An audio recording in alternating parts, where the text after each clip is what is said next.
When I was 12, I had my scariest experience being home alone. I can still remember it like it was yesterday. I lived with my parents, older sister, and younger brother at the time, and it was rare for me to be home by myself. But on this particular Friday night, it happened. My dad was out of town for work, which didn't happen often, and my sister was sleeping over at her friend's house. My mom and brother were at a birthday party, so I had the whole place to myself. I was excited to relax and play video games all night since it was something I didn't get to do often. Our house was pretty average, 2 levels with all the bedrooms upstairs and the living room, dining room, and kitchen downstairs. My mom gave me instructions on how to make a frozen pizza before she left, and I was feeling pretty proud of myself when I successfully cooked it around 7 p.m. After eating, I settled into an office chair in front of the TV and started playing on my PlayStation. I played for a few hours until, at around 9 p.m., I heard the sound of someone stepping onto the front porch. Since the living room was at the front of the house, it wasn't far from the door. I figured my mom and brother were back from the party, so I kept playing, expecting the door to open. But after a few minutes, nothing happened. Curious, I got up and walked to the front door to look outside. There was no one there, and my mom's car wasn't in the driveway. As I stood there, something caught my eye. To the left, I saw what looked like a man walking through our front yard. He was barely in my view for a second before disappearing toward the side of the house or maybe into the neighbor's yard. I was nervous but convinced myself the man had just left. I watched the front yard for another minute, but nothing happened, so I went back to playing my game. Even though I tried to shake it off, I couldn't help but feel uneasy. About 10 minutes later, just as I was starting to calm down, I heard someone trying to open the back door.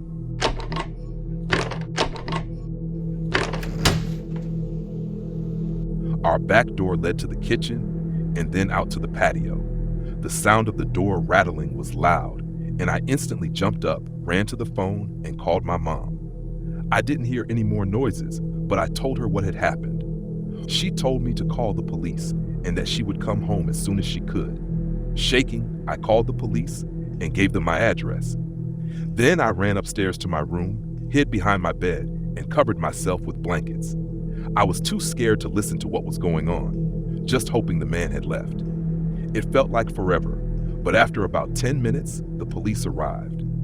I got a call from them, letting me know they were there, but I was too scared to move. I could hear people talking downstairs, but I stayed hidden until I heard a knock on my bedroom door.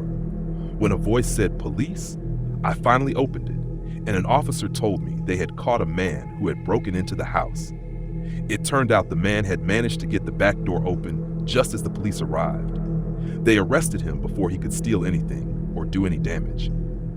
I was shocked, but I was relieved everything turned out okay. After that, though, I didn't want to be home alone for a long time.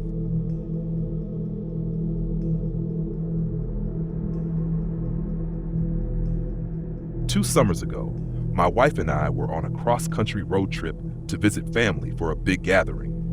We decided to drive so we could stop in cities we liked, with extra time to explore. On the first day, we drove for about 8 or 9 hours before stopping for the night. The second day, we wanted to cover more ground, so we kept driving late into the night. Around 11 p.m., we got off the freeway and took a quiet highway with woods on both sides. The road was almost empty, with only a few cars passing by. About 10 minutes after we got on the highway, we saw an older man, maybe in his 70s, standing in the middle of the road, waving his arms. I slowed down, and as we got closer, he looked like he needed help, so I stopped the car. He walked up to my window, and I rolled it down just a little. He told us that his car had run out of gas on a side road, and he was trying to get back home. He asked if we could give him a ride, saying his house was only a couple of miles away. At first, I wasn't sure, but the man seemed harmless, so I decided to help him. He got in the back seat and thanked us several times. He directed us up the road, and after about a mile, we took an exit onto a quiet road surrounded by thick woods. A few minutes later, he asked me to turn into what looked like a driveway. I asked if this was his house, and he said yes, but asked if we could drive a little farther up. The driveway was narrow and winding, with trees blocking our view ahead. As we drove, I started to feel uneasy. The road eventually opened into a small clearing, and the man said we could drop him off there. He got out of the car, but then I noticed movement in the woods behind us. When I looked ahead, I saw more movement in front of the car. Without thinking, I slammed on the gas and reversed as fast as I could. My wife started screaming as we saw several men running toward the car from both sides. One of them hit the car with something, but I didn't stop. I kept going until we were back on the highway. Both my wife and I were shaken up. I don't know what that old man was planning, but I've learned my lesson. I'm never stopping for a stranger again. Another time last year, I was on a long work trip. I travel a lot for my job, so long drives are pretty normal for me. I left the city around 4 p.m., knowing I wouldn't reach my hotel until about 2 a.m. The roads were busy when I started, but by the end of the drive, they were nearly empty. Around 1 a.m., I was in the middle of nowhere when I noticed a car speeding up behind me. I was already in the right lane, so I expected it to pass, but instead, it slowed down and drove next to me. I glanced over and saw the driver wearing a skeleton mask. He stared at me for a moment, then sped up and pulled into my lane a few car lengths ahead. At first, I thought it was just some kind of prank, but then I noticed more cars coming up behind me. The next car also had a driver wearing a skeleton mask. It passed me and pulled up next to the first car. Then another car and another. All the drivers were wearing skeleton masks. I looked behind me and saw even more cars approaching. Soon, I was completely surrounded. Panic set in as the cars got closer, and I didn't know what they wanted. They started closing in, and I worried they might try to run me off the road. Just as I was losing hope, I saw an exit coming up. At the last second, I swerved onto the exit ramp, and the cars in front of me couldn't follow. But a few cars behind me did. I made a quick right turn and kept looking for a safe spot. One of the cars sped up to pass me, and we drove past a few businesses before I spotted a gas station with a police car parked outside. I quickly pulled in and parked next to the police car. Some of the other cars followed, but then they just drove through the gas station and left. When the officer came out of the convenience store, I told him what had happened. He offered to drive behind me for a few miles to make sure I wasn't followed again. Thanks to him, I made it safely to my hotel that night. A few months ago, something strange happened with my neighbor. I had been living in my apartment for about 6 months and barely saw anyone. I didn't even know who lived next door. One night, out of nowhere, there was loud banging on the wall. I didn't know why someone would be so mad, especially since I'd never even met them. The banging stopped after a while, and things went quiet. I tried to forget about it and move on. But then, 5 minutes later, there was loud knocking on my front door.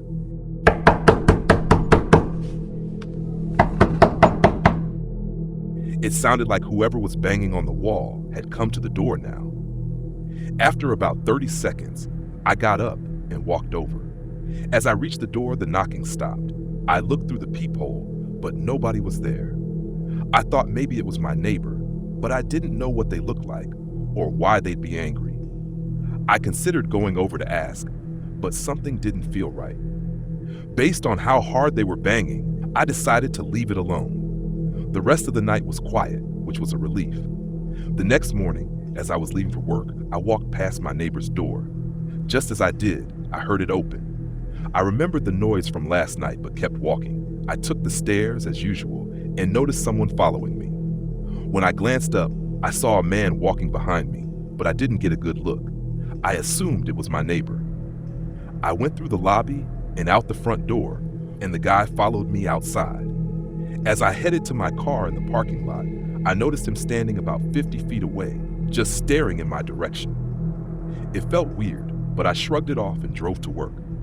That evening, I got home around 10 p.m. As I walked up the stairs and down the hallway toward my apartment, I passed my neighbor's door again. Just like the morning, I heard it open right after I walked by. I immediately got a bad feeling and started walking faster. I could hear his footsteps behind me. I quickly unlocked my door, got inside, and locked it. Only seconds later, I heard him trying to open my door, followed by more loud banging. I couldn't believe it. This guy was pounding on my door like crazy. I grabbed my phone, ready to call the police, but then the banging stopped. I hesitated. I didn't want to escalate things with my neighbor, even though he had clearly tried to get into my apartment. I thought maybe there was some misunderstanding, but it still didn't sit right with me. I decided that if he banged on my door again, I would confront him, but after that night, it never happened again. About a week later, I ran into another neighbor in the hallway. We had seen each other around before, so I introduced myself and told her about the strange incident with the guy next door. She looked at me, confused, and told me that nobody lived in that apartment. It had been vacant for a while. I found it strange, but I never found out who the man was till date.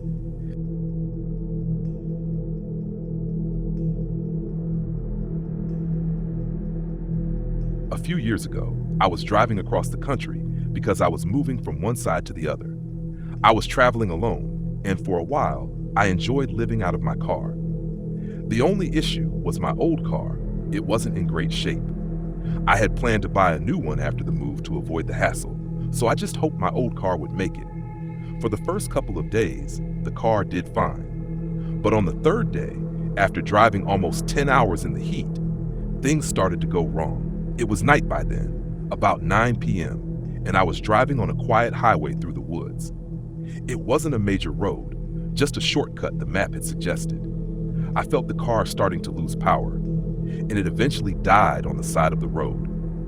I waited a few minutes and tried to start it again, but nothing happened. I pulled out my phone to call for help, but there was no service. Not sure what else to do, I decided to walk a bit up the road to see if I could get a signal. After about 20 feet, I heard a noise coming from the woods. At first, I thought it might be a deer, but when I looked, I saw a man's legs in the trees.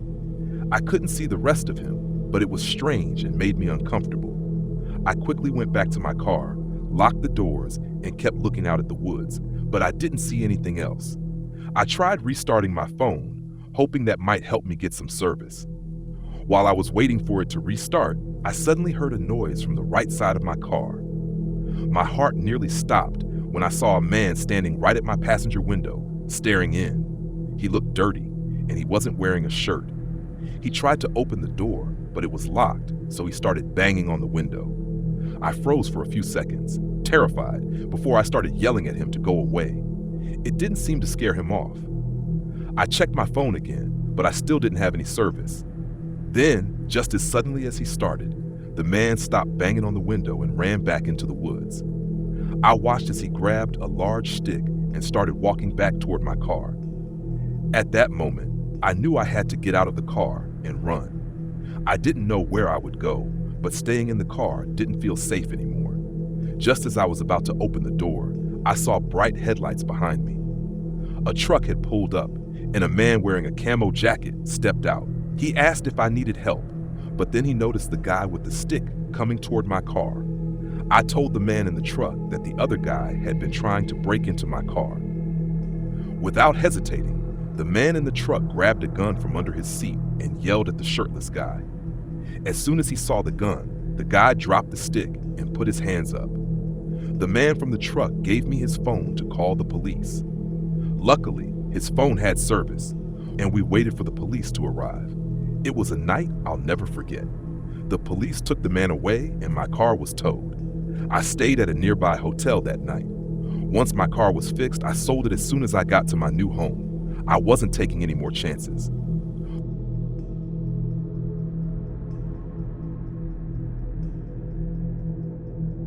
I'm a 29-year-old woman, and I live with my husband in a house. We live in a pretty normal neighborhood, and this happened about a year and a half ago. At the time, I worked regular hours, but my husband's schedule was more random. One evening, it was after 8 p.m., and I remember that my husband was working late. I was in the living room, FaceTiming with my sister and her young son. After talking for a while, they had to go because it was my nephew's bedtime, so we hung up. Afterward, I glanced out the front window and saw a car pulling into our driveway. This seemed strange for two reasons. First, it wasn't my husband's car, and second, the car's headlights were off as it drove in. Our driveway is long, leading to the garage, which is slightly out of view from the house. The car slowly rolled out of sight just past the garage and stopped. I didn't hear anyone getting out of the car, which made me uneasy. I called my husband to ask if it could be one of his friends, but he had no idea who it might be. He said he'd leave work and head home right away. After hanging up, I still felt unsure about what to do, so I walked to the dining room, which has a window facing the backyard. It was really dark outside, but I could make out the shape of a man walking from behind the garage and into our yard. At this point, I panicked and called 911. I gave the operator my address and explained what was happening. They assured me that police were on their way. After that, I was walking back through the living room when I suddenly heard the sound of glass shattering. It sounded like the dining room window had been broken. I ran straight to the bedroom, locked the door behind me, and hid in the closet, locking that door too. I sat there, trying to stay as quiet as possible. A few minutes passed, and I thought maybe the man had left. But then I heard footsteps in the hallway. My heart was pounding as I listened to the man getting closer. He walked straight to the bedroom door and tried to open it. When it didn't budge, he started banging on the door, hard. It sounded like he was trying to break it down. Just then, I heard police sirens in the distance. The banging stopped, and I heard the man run down the hallway. Moments later, the police were outside. I waited a little longer, then finally came out of the closet and walked into the hallway. The police told me they had caught the man trying to escape through the backyard. He had broken the dining room window, but hadn't stolen or damaged anything else inside the house. I still don't know what that man's plan was, but I'm so thankful the police arrived when they did.